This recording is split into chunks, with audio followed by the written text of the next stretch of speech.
কি ব্যাপার ওরকম করে আছো কেন? আমার ছেলে এই গ্লাসটা মুখের সামনে ধরে রাখছে যে কখন আজান দিবে আর কখন সে খাবে। তো খাও, এখন জুস খাও। এতক্ষণ ওয়েট করছে, সে কোনোটাই মুখ দেয় নাই, খায় নাই, যে এখন সে খাবে নাকি? রোজা ছিল নাকি সাহিত্য? রোজা ছিলে?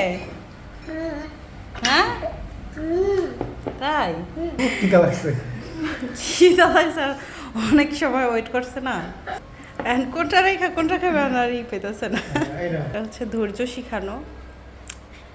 বাচ্চাদেরকে ছোটবেলা থেকেই ধৈর্য সব কিছুই শিখাইতে হয়, হচ্ছে পারিবারিক শিক্ষা, এই আর কি, আর কিছু না।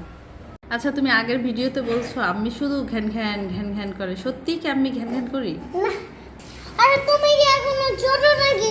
আমি ওইটা লাগে বলি।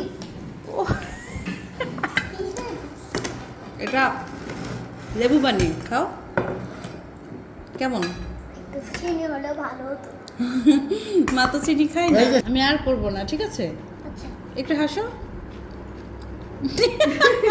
এটা কি হাসি? দাঁত বের করে ঘুম করে